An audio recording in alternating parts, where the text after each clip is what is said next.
given the racial strife, the real attention paid to racial injustice, the killing of George Floyd, Breonna Taylor, other people, and the demonstrations and riots, I will include, that's gone on, how terribly important it is that we as a nation, I think, have made a significant gesture to say we're going to try to get past some of that racial injustice. Yes, I mean, I think it puts her in a position that if they decide that's where they want to go, where she can be a person who does a lot of outreach on that, at the very least, having her stand by the president's side, president-elect's side right now, but when he's president, as he talks about these issues, it lends him a little bit more authority there. I think especially because the two of them fought a little bit in the primary, the fact that they were able to bridge that and come together as running mates also kind of sends a signal.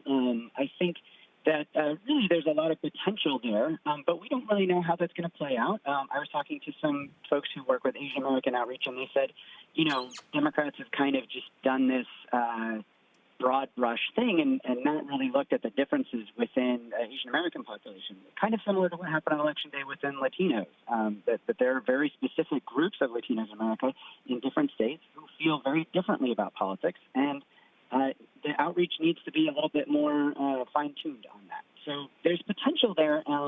Even apart from that, if they don't really pursue that, the symbolism, I think, particularly at a moment when racial strife has really been on a lot of people's minds, the symbolism there, I think, is a big deal.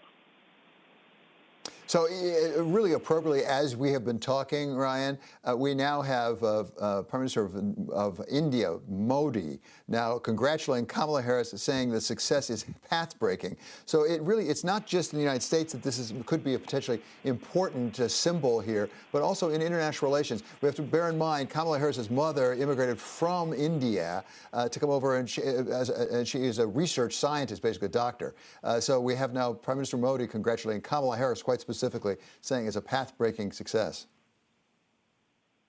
Yes, I think she could serve essentially, a lot of vice presidents are sent overseas to fill in for the president when the president is busy with other things.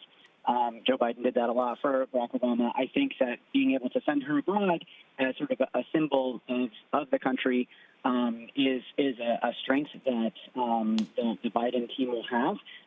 Especially to sort of work to repair the U.S.'s image abroad, which suffered under President Trump, as polls have regularly showed for the last 4 years. And I think also if you look at the video that the Biden campaign posted shortly after he was called by the various networks, it was a video showing sort of the breadth of America. I mean, showing Native Americans, showing oyster shuckers, Filipinos, people on mountain ranges and whatnot. I mean, really trying to send a signal that this entire country and all of the diversity within it was something that he viewed as important. And I think that's a strong message that the Biden campaign wants to emphasize. I think that's a message he will be emphasizing as president. And I think that is a message that Kamala Harris, as a vice president, will be also projecting abroad.